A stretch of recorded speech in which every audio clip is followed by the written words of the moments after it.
Porque Deus não nos deu o espírito de temor, mas de fortaleza, de amor e de moderação. Portanto, não te envergonhes do testemunho de nosso Senhor, nem de mim, que sou prisioneiro seu. Antes, participa das aflições do Evangelho segundo o poder de Deus, que nos salvou e chamou com uma santa vocação, não segundo as nossas obras, mas segundo o seu próprio propósito e graça que nos foi dada em Cristo Jesus antes dos tempos dos séculos, e que é manifesta agora pela aparição de nosso Salvador Jesus Cristo, o qual aboliu a morte e trouxe à luz a vida e a incorrupção pelo Evangelho. Eu gostaria de dar um destaque especial para o versículo 9, que diz que nos salvou e chamou com uma santa vocação, não segundo as nossas obras, mas segundo o seu próprio propósito e graça, que nos foi dada em Cristo Jesus antes dos tempos dos séculos.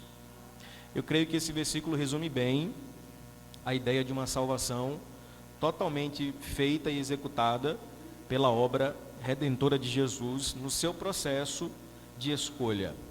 Falar em escolha, irmão, é falar um pouco sobre nós.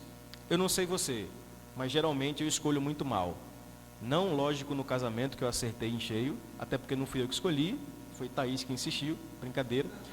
Foi Deus quem nos escolheu. Mas falar de escolha é sempre um tanto quanto complicado para nós, porque nós tendemos a fazer escolhas erradas.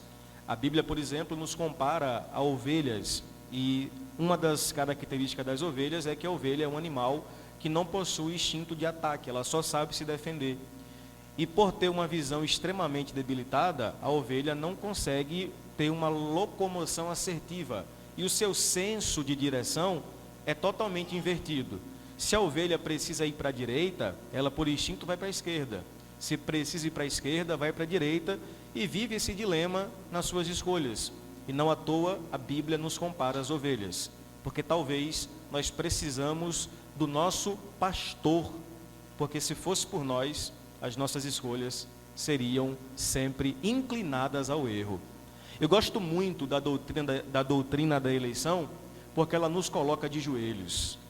Ela nos humilha, sabendo que não é a nossa capacidade, não é o nosso intelecto, mas nós fomos escolhidos por Deus. Isso é um fato, isso é uma grande verdade. O que fazer então com a ideia de um Deus que nos escolhe? Talvez isso choque muita gente, porque se nós temos dificuldade para escolher, nós também temos dificuldade para entender o mérito da salvação. Uma vez que se o nosso Deus nos escolheu, automaticamente nós estamos informando que não há mérito nosso nesse processo, porque foi um processo todo executado por Deus em nos escolher em meio a tantos outros. John Stott, e eu vou citar muito ele aqui, talvez a nossa conversa flutue muito sobre o pensamento desse célebre escritor.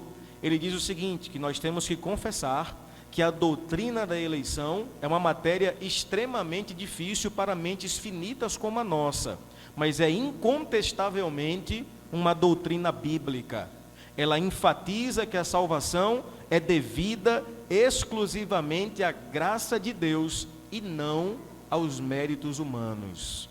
É por isso que essa doutrina nos humilha, porque ela vai mostrar para nós que, como cantamos domingo passado, não é por obras, não é por nada que eu possa me vangloriar, mas é por graça e somente pela graça.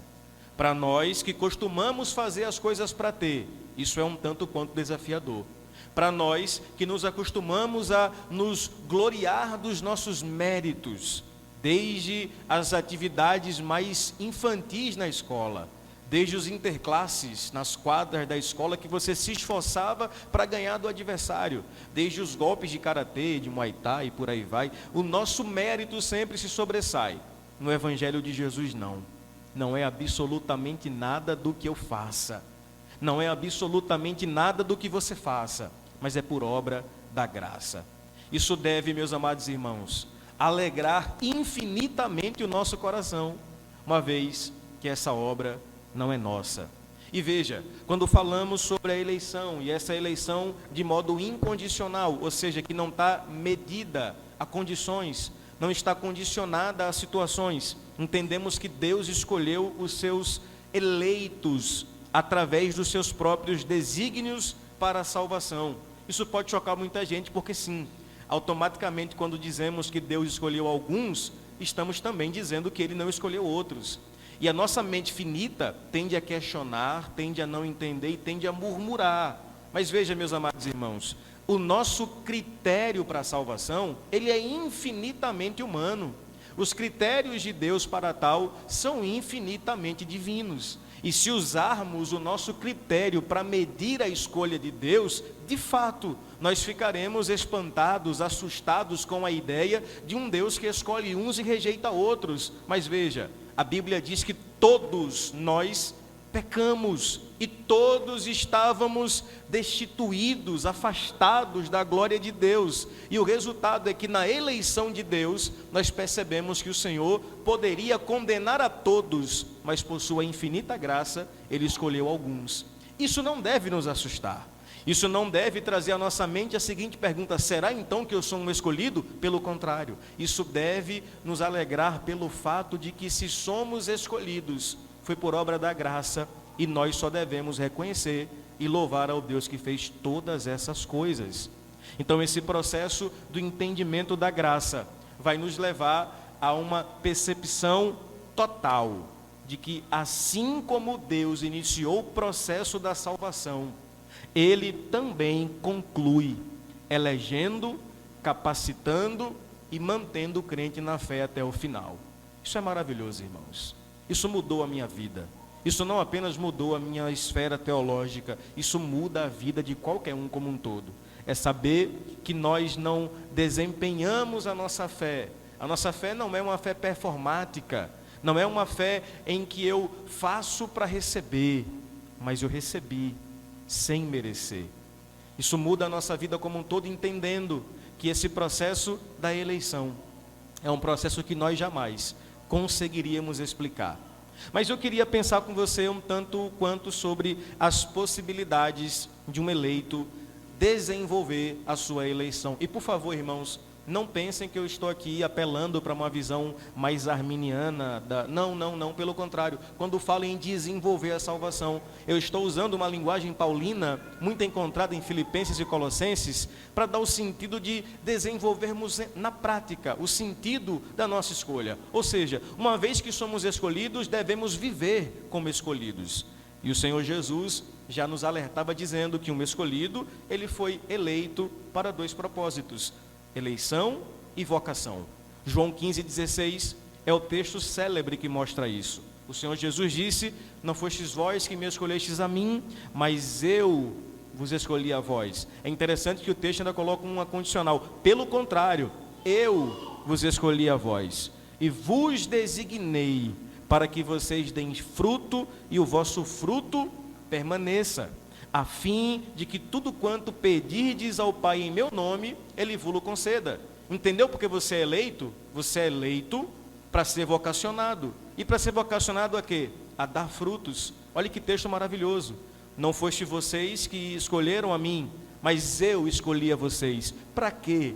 E o texto responde: para que vocês vão e deem fruto, e o vosso fruto permaneça. Ou seja, eleição e vocação. Irmãos, só faz sentido sermos eleitos se os nossos frutos falarem por nossa eleição.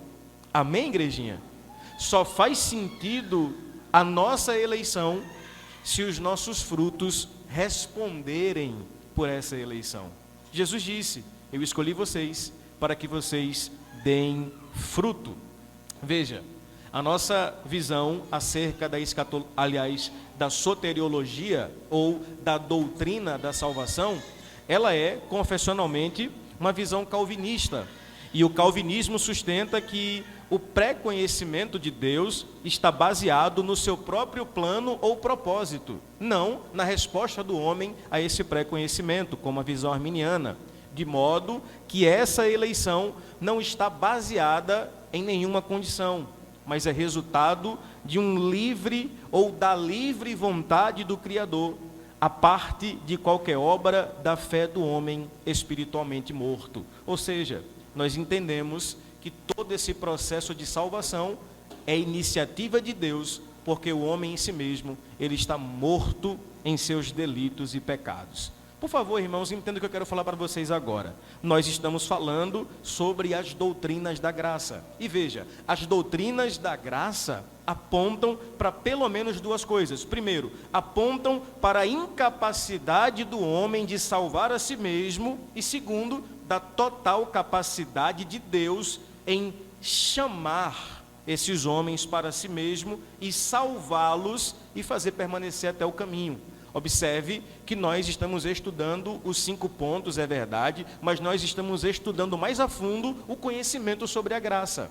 Depravação total, eleição incondicional, expiação limitada, graça irresistível, perseverança dos santos, tudo isso aponta para a graça de Deus. E a graça de Deus é exatamente a expressão do favor imerecido. Nós não merecíamos.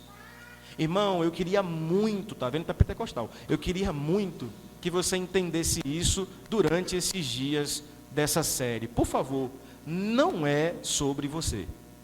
Não é sobre a sua capacidade, não é sobre o seu poder de escolha, é graça.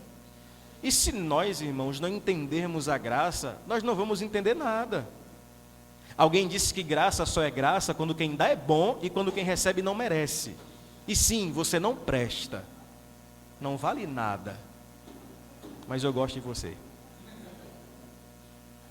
Chega a ver a musiquinha na cabeça agora, né? Mas veja, irmãos, o entendimento da graça de Deus vai nos revelar de que, se não for essa graça, nós estaremos vivendo a vida baseada em quê? Em nossos méritos, em nossos esforços. É por isso que as doutrinas da graça, elas nos descentraliza do trono que nós criamos para nós. E nesse entendimento nós vamos perceber que se Deus é Senhor, soberano, como de fato é, a nossa vida se torna não mais a razão da nossa própria existência e um fim em si mesmo, mas a nossa vida se torna uma vitrine para glorificarmos a Deus e mostrar ao mundo quem de fato é o Senhor da minha vida e da minha história. Então a eleição incondicional vai mostrar para nós, assim como as doutrinas da graça, que a parte da minha vida nesse processo todo é revelar a glorificação a Deus sobre todas as coisas. E por favor, me permita fazer aqui uma apologética com alguns versículos sobre essa eleição incondicional. Irmãos, eu queria começar dizendo que Deus não é refém da sua criação. Por que a visão sinergista ou arminiana ela peca na minha cosmovisão? É porque, de certo modo, Deus ou Cristo, ele não morre para salvar ou para dar a salvação. Mas nessa visão, Deus ou Cristo morre para possibilitar a salvação. A partir da escolha do homem é que ele é salvo ou não. Então, em última análise, em último sentido, quem decide se vai ser salvo ou não é Cristo, é o homem. E veja, a Bíblia mostra que Deus não é refém da sua criação. O homem é direito de Deus exercer juízo e misericórdia sobre quem ele quiser. Eu vou citar um texto bíblico aqui que vai deixar algumas pessoas sem dormir, mas está na Bíblia, Êxodo 33, versículo 19. Deus disse: e terei misericórdia de quem eu tiver misericórdia, e me compadecerei de quem eu me compadecer. O apóstolo Paulo ratifica isso no capítulo 9 de Romanos, dizendo que essa é a vontade de Deus, amar a Jacó e odiar a Esaú. Pastor, como pode isso? Esse é um parâmetro que você usa na sua limitação humana, mas na visão de Deus, ele é justo porque ele poderia odiar todos, mas por graça, ele ainda ama os seus escolhidos. Então veja, a eleição na Bíblia é sempre uma obra de iniciativa e conclusão do próprio Deus. Olha o que diz o Salmo 65, verso 4. Este salmo mostra essa iniciativa de Deus em ser aquele que, à medida em que o processo da eleição acontece, essa iniciativa parte dele. Bem-aventurado aquele a quem tu escolhes e fazes chegar a ti, para que habite em teus átrios. Nós seremos fartos da bondade da tua casa e do teu santo templo. A palavra-chave dos salmos é bem-aventurado, feliz ou mais que feliz. E o salmista aqui fala que mais que feliz é aquele a quem Deus escolhe. Irmãos, se nós tivermos de fato entendimento disso, nós andaremos com um sorriso 15 para as 3, né? Aquele sorriso Colgate no rosto, dizendo: eu sou escolhido, Deus me escolheu e Ele me livrou da sua ira, por sua infinita graça. Uma outra verdade que precisa ser colocada é que o processo de salvação é um ato miraculoso de Deus em transformar o coração indomável do homem mau.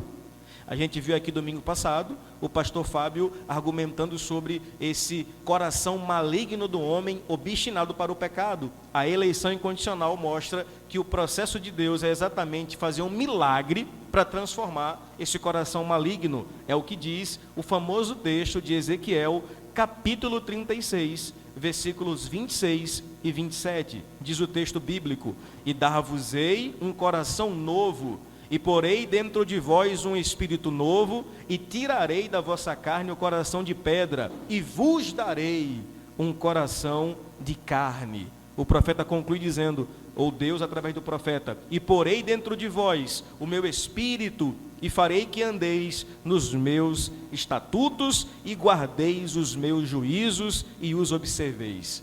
Esse texto é completo porque, veja, dá para perceber aqui a ação imperativa de Deus nos verbos: darei, porei, tirei e farei. Ou seja, no processo de salvação não há possibilidade de cooperação humana. Eu já conversei com algumas pessoas que falaram assim: ei, meu irmão, como é que você está? Aí a resposta é: meu irmão, estou aqui lutando pela minha salvação, né? Como quem o esforço dele vai resultar na surpresa de Deus. Ó, está se esforçando, então, né? Está ganhando o galardão aí, vai, se esforce mais. Irmãos, o texto é muito claro. Esse processo é todo de Deus. Não há mérito em nós, não há capacidade nossa, não há sequer resquício de força humana que demonstre qualquer aspecto nesse processo da salvação de Deus. Então, quando alguém perguntar a você como é que você está, você fala: eu estou certo da minha salvação pela graça de Deus. Veja, a Bíblia ainda diz que Deus tem autonomia de se revelar a algumas pessoas através do seu Filho. E olha que interessante, Mateus 11, 27 diz, palavras de Jesus: todas as coisas me foram entregues por meu Pai, e ninguém conhece o Filho senão o Pai. Agora olha o que ele vai dizer: e ninguém conhece o Pai senão o Filho, e aquele a quem o Filho quiser revelar. Ou seja, se você está aqui e teve a revelação exata sobre Jesus, é porque o Pai desejou abrir o seu coração para que você entendesse a revelação sobre quem é Jesus. Pastor, e aquelas pessoas que não tiveram essa revelação? É porque Deus não quis. Ah, é duro isso? É, mas é isso mesmo, Deus não quis. E por que Ele não quis? Não sei, mas Ele não quis. Pelo menos é assim que a Bíblia mostra. Estou errado, pastor Fábio? Irmãos, isso muda muito a nossa visão do mundo. Porque já parou para pensar que o nosso evangelismo, por muitas das vezes, foi um evangelismo não persuasivo, mas impositivo? Eu conversava hoje com o pastor Miquel sobre isso. Eu não tenho nada contra o apelo depois da palavra, apesar que eu acho que a pregação por si só, ela já é um apelo. Então, na minha visão, não há necessidade para tal. Até porque o processo de salvação não acontece quando alguém é emocionado aqui levanta a mão e diz: eu quero Jesus.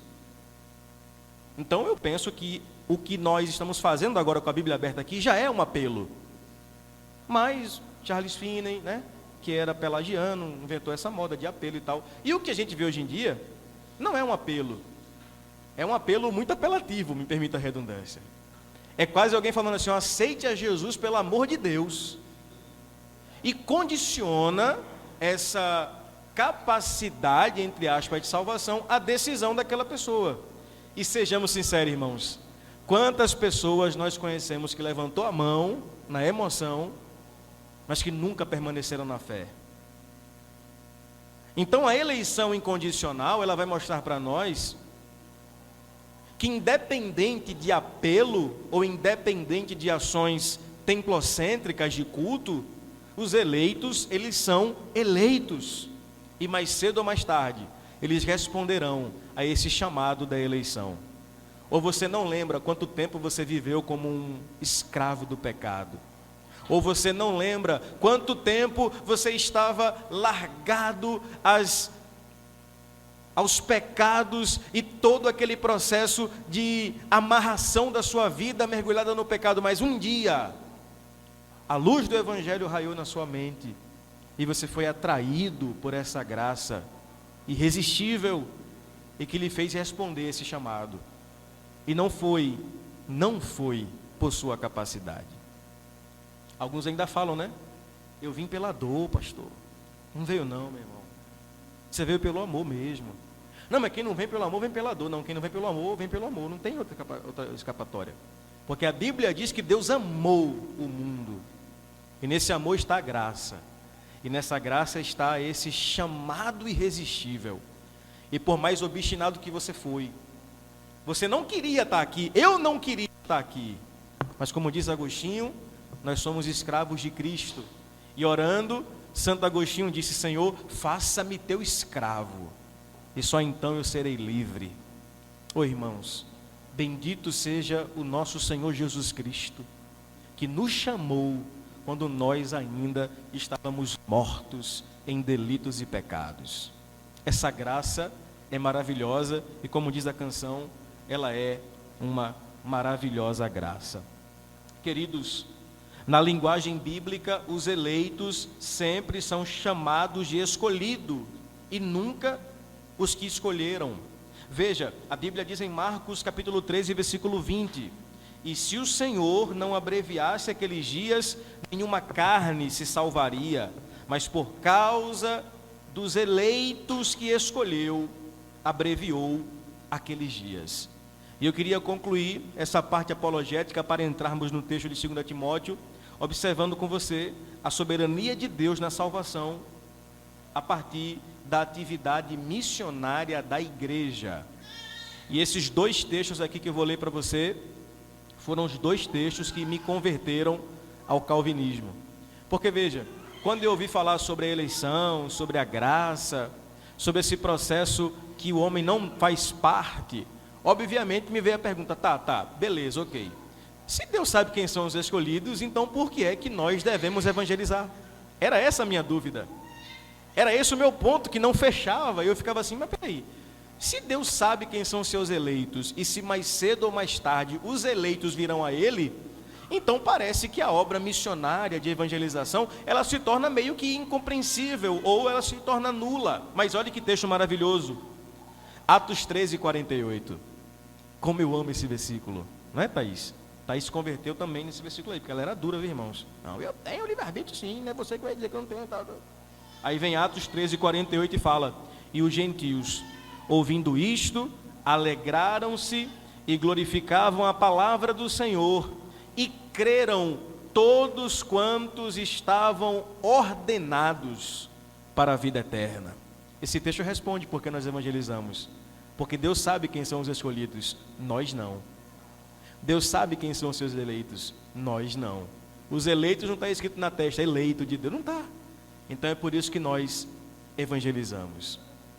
Porque talvez nós estamos falando para os eleitos de Deus, e estes assim responderão.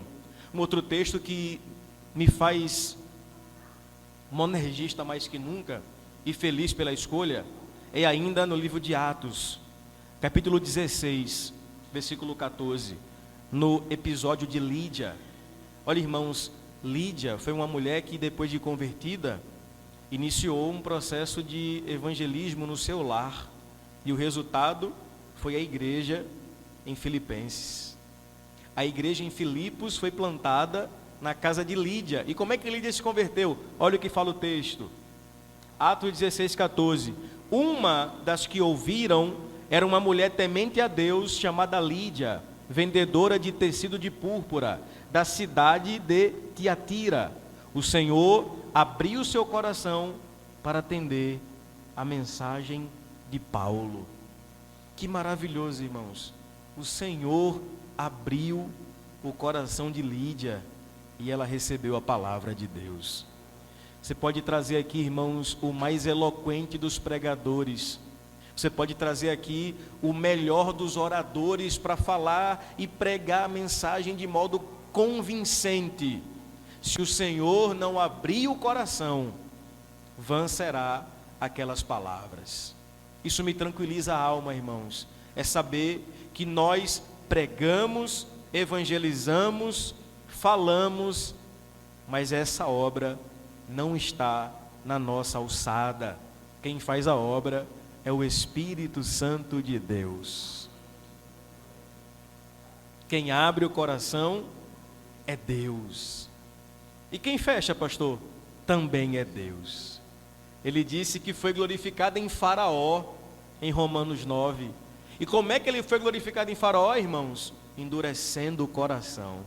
Moisés ia lá e dizia, ó, Deus mandou o povo ir embora. Aí a Bíblia diz que quando o Faraó ficava meio balançado para liberar o povo, Deus ia lá e endurecia o coração de Faraó. Aí vem Paulo e fala, Deus foi glorificado em Faraó, endurecendo o coração. A pergunta é, você crê que Deus é glorificado quando abre o coração? Mas também crê que Ele é o mesmo glorificado quando fecha? Isso muda a nossa vida, irmãos. Isso muda a nossa perspectiva. O mesmo Deus que abre corações é o mesmo Deus que fecha corações. E em tudo isso, Ele é glorificado. Voltando a 2 Timóteo 7. E se você deixou a Bíblia aberta, parabéns, continue assim. Se não, você está errado, viu? Porque veja, se eu peço para você abrir a Bíblia, acaba a leitura e você fecha, você está dizendo automaticamente assim, eu não vou acompanhar nada do que você está falando, então o que você falar eu aceito. Então nunca mais fecha a Bíblia, viu, Emerson? Nunca mais. Deixa ela aberta aí, porque senão você não é um bereiano. Ele está sem óculos, é? Misericórdia. Veja aqui no monitor. Ele está só dizendo amém. Irmãos, o apóstolo Paulo, ele abre essa perícope de Timóteo falando o seguinte, pois Deus não nos deu espírito de covardia, mas de poder, de amor e de equilíbrio. É interessante que Paulo já abre a narrativa acerca da eleição, afirmando que a dádiva do Espírito em nos escolher é um fato consumado. Tanto é que os verbos que Paulo utiliza aqui estão todos conjugados no passado, ou seja, isso já aconteceu. E o mais interessante é que Paulo, antes mesmo de fundamentar acerca da eleição, ele já antecipa as aplicações práticas do efeito dessa eleição em nós. Veja, Paulo diz que se Deus nos escolheu, então nós não temos espírito de covardia, mas de poder, amor e equilíbrio. Você entendeu isso? Paulo vai falar no versículo 9 sobre a eleição, a salvação e como Deus nos salva. Mas antes de fundamentar isso, ele já está dizendo como um eleito se porta. E na visão de Paulo, um eleito não recebeu um espírito de covardia, mas de poder, mais que isso, de amor, equilíbrio ou moderação. John Stott parafraseou isso dizendo o seguinte, sendo ele o espírito de poder, podemos estar confiantes de que ele nos capacita no exercício do nosso ministério. Amém, irmãos? Sendo ele espírito de amor, devemos usar a autoridade e o poder de Deus a serviço do próximo. E sendo ele um espírito de equilíbrio, devemos usar ele com visível reverência e reserva. Então o que Paulo está falando para nós aqui é que a doutrina da eleição não é apenas um conceito filosófico, mas é um chamado a uma vida prática. Paulo fala assim, se vocês são eleitos e receberam esse espírito, não é para se acovardar. Covardia não combina com o cristianismo. Se vocês de fato são eleitos de Deus, vocês devem desenvolver um espírito que trabalhe essa tríplice repartição do espírito: poder, amor e equilíbrio. Veja, meus amados irmãos, a eleição, ela não nos capacita a pecar, mas evitar o pecado. Eu conheço crentes que dizem assim: já que eu sou salvo, então eu vou viver à la vontade. Já que eu sou salvo, então eu estou apto a pecar. E ainda usa o versículo bíblico, né? Onde abundou o pecado, superabundou a graça. Quanto mais eu pecar, mais graça eu vou ter. Rapaz, vá nessa. Vá achando que o pecado não tem fatura. E quando a fatura chega, ela chega. Agora veja, irmãos, o entendimento mais correto sobre isso foi desenvolvido por um teólogo alemão. E me permita falar errado, pastor Fábio, que eu não falo nada de alemão, mas eu acho que o nome dele é Dietrich Bonhoeffer. Pelo menos foi assim que eu ouvi uma irmã falando sobre o nome dele. Se eu falei errado, foi ela, num podcast que eu ouvi. E Bonhoeffer. Volkswagen, alguma coisa. Mas esse irmão aí, alemão, ele falou que nós confundimos a graça comum com graça barata. E qual é a diferença entre graça comum e graça barata? Que a graça comum é a graça que nós experimentamos no dia a dia. A graça barata é aquela que nos leva a pecar, porque não é graça, é um conceito barato no nosso entendimento. Então veja, se somos eleitos, segundo Paulo, nós vivemos como eleitos, para não pecar, mas para desenvolvermos uma vida de acordo com a vontade de Deus. Agora veja, irmãos, o versículo 8, Paulo diz o seguinte: portanto, não se envergonhe de testemunhar do Senhor, nem de mim, que sou prisioneiro dele, mas suporte comigo os sofrimentos pelo Evangelho, segundo o poder de Deus. Deixa eu falar uma coisa para você, irmãos. Paulo vai levar a prática dessa doutrina a níveis mais amplos. Em que sentido? Primeiro ele fala que se devemos, ou se somos eleitos, devemos viver como eleitos. Agora veja, se devemos viver como eleitos, também devemos sofrer como eleitos. Amém, igrejinha? Não é só viver como eleito, é aprender a sofrer como eleito. E veja, irmãos, eu queria falar isso aqui para você essa noite. Se você é um eleito de Deus e acha estranho o sofrimento, eu diria para você, estranho seria se a eleição não resultasse em sofrimento. Estranho seria. O apóstolo Pedro chega a dizer: irmãos, não estranheis a ardente provação que vocês vão passar. Ou seja, não é algo estranho para o eleito sofrer, irmãos. O sofrimento, ele está em simbiose nesse processo da eleição de Deus sobre nós. Ou você não leu as letras miúdas do contrato? Estava lá. Ele disse: no mundo tereis aflições. Então veja, irmãos, estranho seria se nós fôssemos eleitos e não sofrêssemos por essa eleição. Mas a pergunta é: por que então o eleito sofre? E a resposta é: porque o Evangelho de Cristo crucificado é loucura para alguns e pedra de tropeço para outros. Você sofre por isso, meu irmão. O que aquele seu amigo de outrora não entende agora porque você deixou aquela vida de pecado e vem aqui para a igreja servir a Deus. É loucura para esse mundo.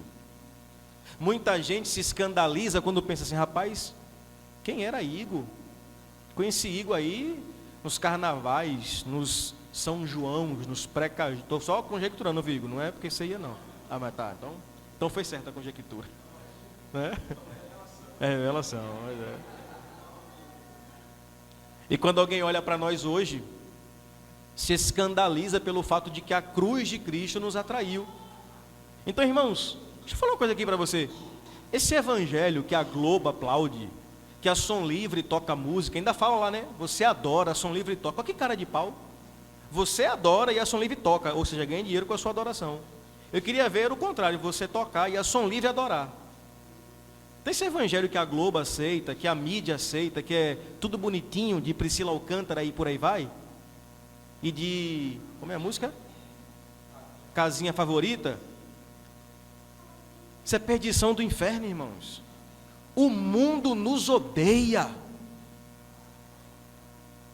E eu preciso gritar isso aqui no seu ouvido: se o evangelho que você desenvolve lhe torna confortável em um ambiente de pecado, não é evangelho que você vive. O mundo odeia aquele que carrega a mensagem da cruz. O mundo odeia aquele que vive como eleito. Então por que é que um eleito sofre? Porque o mundo nos odeia. E o mundo jamais entenderá a lógica da eleição. Só que tem um detalhe: se o eleito vive como eleito, sofre como eleito. E por que ele sofre? Porque o mundo odeia. Mas como então ele sofre? Diferente de um eleito que não enxerga o sofrimento, ou que enxerga, na verdade, o sofrimento como um fim em si mesmo, o eleito de Deus sabe que o sofrimento presente aponta para uma glória reservada no futuro. O não eleito, o não crente, ele sofre e morre no sofrimento. Vive à base de remédios e por aí vai, a ponto de dar cabo da sua vida, porque ele não entende que o sofrimento presente aponta para uma glória futura. Mas o eleito de Deus não. O eleito sabe sofrer, porque ele aprendeu a sofrer. E ele entende que o sofrimento é temporário e é passageiro. E é por isso que Paulo dá um brado dizendo em Romanos 8,18: considero que os nossos sofrimentos atuais não podem ser comparados com a glória que em nós será revelada. Irmãos, essa vida de sofrimento, essa vida de tribulação, essa vida de segunda-feira em cima de segunda-feira, de conta por cima de conta, de dor de cabeça por cima de dor de cabeça, ela tem um sentido. Ela não é um fim em si mesmo. Esse sofrimento não é que Deus é masoquista, mas é que Ele aponta para algo maior. Ele é sombra de uma glória que está preparada eternamente, onde a Bíblia diz que nós estaremos diante da presença de Deus, e ali não haverá choro nem pranto, porque o Cordeiro de Deus enxugará as nossas lágrimas. Então não estranhe o sofrimento, porque se você é um eleito, esse de fato é o resultado. Eu quero caminhar para a conclusão com o versículo auge desse texto, que é o versículo 9. No versículo 9, Paulo mostra todo esse processo da salvação. Ele vai dizer que o Senhor nos salvou e nos chamou com uma santa vocação, não em virtude das nossas obras, mas por causa da sua própria determinação e graça. Esta graça nos foi dada em Cristo Jesus, desde os tempos eternos. Percebeu que todo o processo da salvação, ele se inicia em Cristo e se conclui em Cristo? E já antecipando aqui a ideia da perseverança dos santos, é por isso que são versículos como esse, que mostram que todo o processo ele está fechado, ou seja, Deus faz todo o processo, que é impossível que o cristão perca essa salvação. E certa vez perguntaram ao pastor batista Dr. Russell Shedd: pastor Shedd, é possível perder a salvação? Ou é possível que um crente perca a salvação? E a resposta de Shedd foi sensacional. Ele falou assim: é possível, ou depende. Depende de quê? Ele falou: depende de quem conquistou a salvação. Se foi você quem conquistou a salvação, certamente você perderá. Mas se foi Cristo que conquistou a salvação, pode ter certeza que Ele vai preservar o cristão até o final. Essa é a grande diferença, irmãos. Tem muita gente que foi salvo por si mesmo e certamente perde a salvação. E fica nessa estranha briga de perder hoje para achar amanhã, e perde, acha. E o texto fala aqui, que todo o processo completo de salvação acontece em Jesus. Paulo começa dizendo assim: Ele nos salvou, isso é, nos resgatou para si. Nós não conseguiríamos nos salvar. Talvez a grande notícia da graça é essa, meus irmãos, é que por nós mesmos nós não seríamos salvos. Mas veja, Paulo fala assim, Ele nos salvou. A pergunta é: como lidamos com essa afirmação? Essa deve ser a maior bênção, se não a única bênção da vida do cristão. E eu quero falar isso aqui, irmãos, com muito equilíbrio, para não ser extremo. Mas, por favor, a minha oração é que você tenha dinheiro, casa, carro e tudo quanto o seu trabalho lhe puder proporcionar. mas Jesus nunca prometeu essas coisas. Jesus nunca prometeu que Ele daria casa, carro.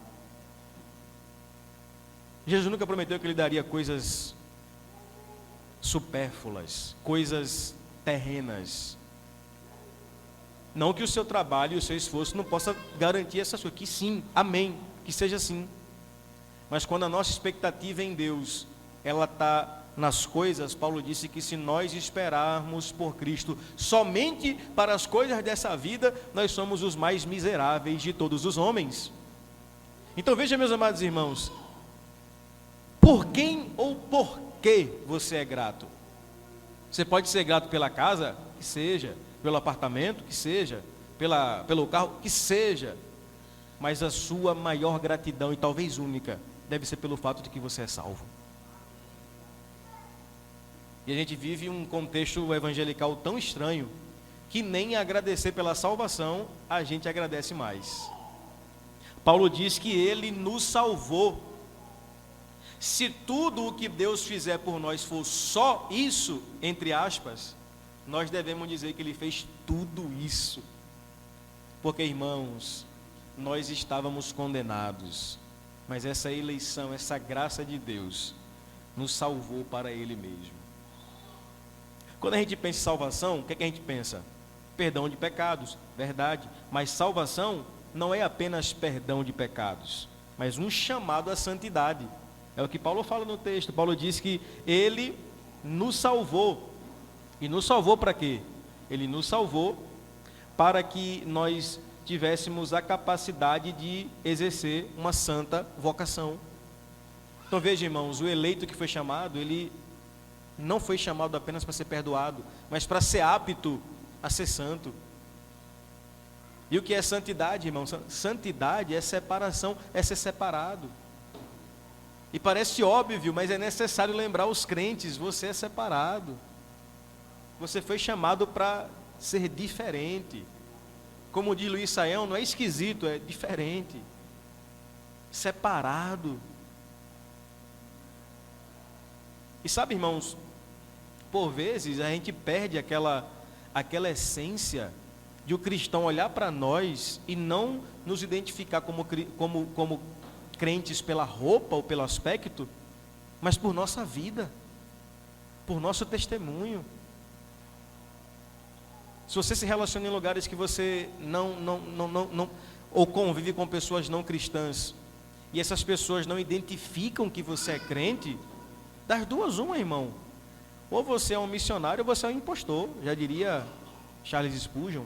Eu acho que é Spurgeon, né? Se não for, está na conta dele. Não existe crente espião secreto, né? Que está no ambiente e ninguém sabe que ele é crente. Eu lembro, irmão, eu vou contar isso aqui. Eu lembro, olha que história. Uma vez, há muitos anos atrás, acho que uns 2010, mais ou menos assim.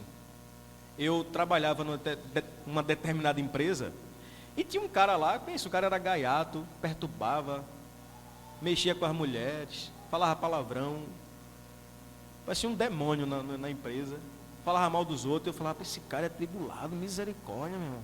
Aí eu pensei assim, eu vou evangelizar esse cara, vou pregar o evangelho para ele.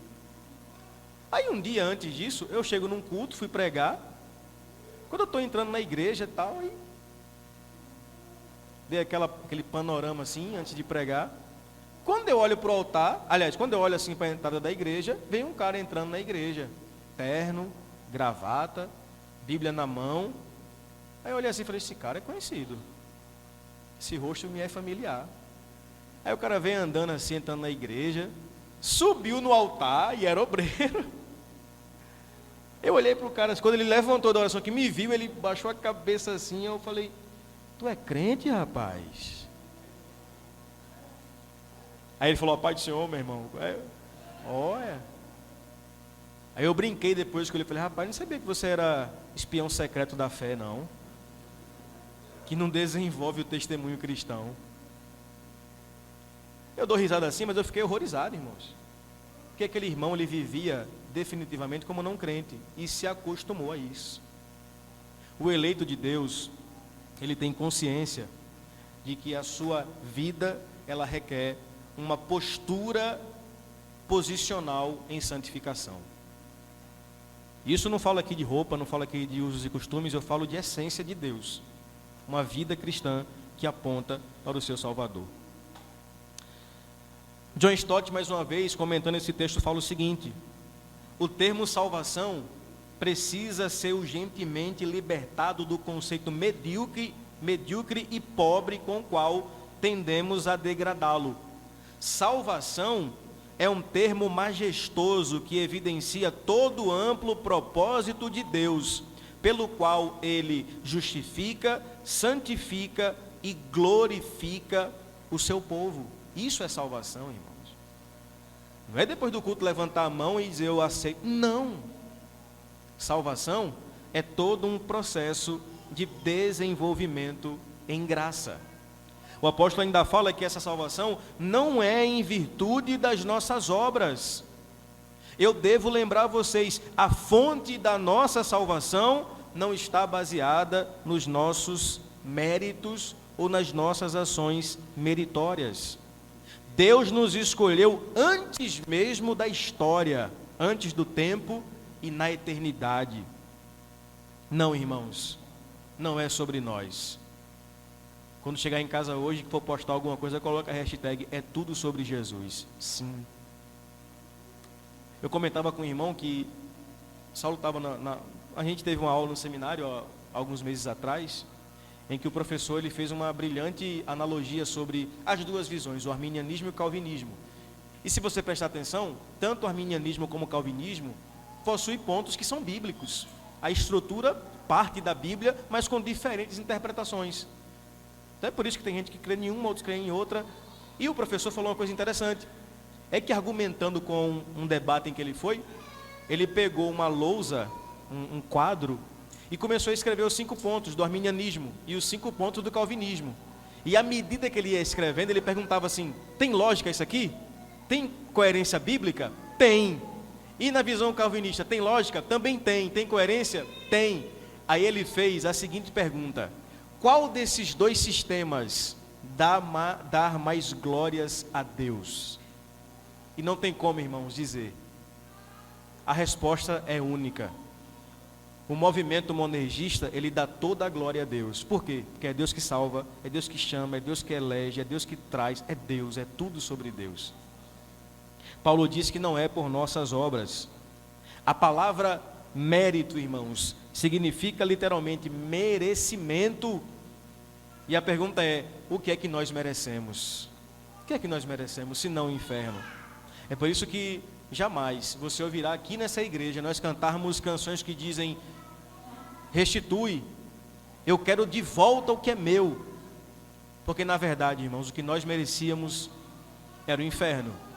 E o salmista fala: quem primeiro deu a ele para ser restituído? Se em alguma coisa nós fôssemos restituídos, seria exatamente no inferno. E eu não quero isso não, essa restituição aí pode deixar para lá. Eika Simpson, um erudito, disse que a escolha ou as escolhas do Senhor têm as suas razões imprescrutáveis, mas não se baseiam na elegibilidade dos seus escolhidos. Ou seja, Deus escolhe sem qualquer fator humano. Paulo conclui dizendo: mas por causa da sua própria determinação e graça. E por fim, essa graça nos foi dada em Cristo Jesus, desde os tempos eternos. Parafraseando Hernando Dias Lopes, Gênesis 1:1, e disse Deus: haja cruz. A eleição, irmãos, não foi um acidente de percurso pós-queda. A eleição foi desde sempre o plano eterno de Deus. Deus nos escolheu desde a fundação do mundo, e glória a Deus por isso. No versículo 10, ele fala que se somos eleitos, a eleição destrói 3 coisas. Primeiro, destrói a morte. Segundo, traz luz à vida. Terceiro, nos torna ou nos traz a imortalidade pelo Evangelho. Irmãos, eu quero concluir com algumas aplicações práticas para a nossa vida. Primeiro, pastor, se eu sou eleito, o que é que isso significa? É que nós podemos desfrutar do privilégio da eleição. Olha o que diz Efésios capítulo 1, versículo 3 em diante.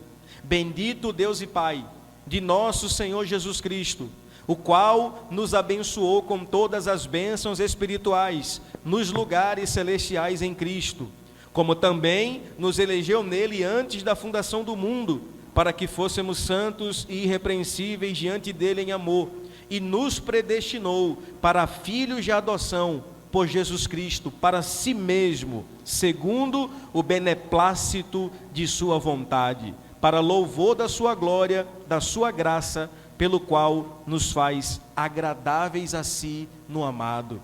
Existe o privilégio maior que esse, irmãos, de sermos eleitos em Jesus e experimentarmos as bênçãos do Senhor que já foram reservadas para os seus eleitos. Eu concluo dizendo pelo menos 3 aplicações práticas, mas antes, permita-me citar uma frase de um teólogo chamado Bruno Jardim. Olha o que ele falou, olha que interessante. A eleição incondicional nos faz amar de forma incondicional. Ela não é um fim, é um meio.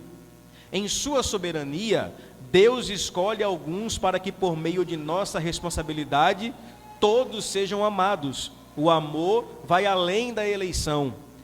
É a segunda milha que somos chamados a correr. Se o amor é incondicional, ou se a eleição é incondicional, o nosso amor deve ser da mesma forma, amar uns aos outros. Se somos eleitos, somos chamados a amar. E por fim, irmãos, a primeira aplicação prática para nós é: ser eleito nos implica em viver como eleito. Segundo, a eleição é uma doutrina valiosa, pois nos coloca de joelhos e humilha as nossas capacidades. E por fim, a eleição revela que somos carentes da graça e não merecedores dela. Amém, igrejinha?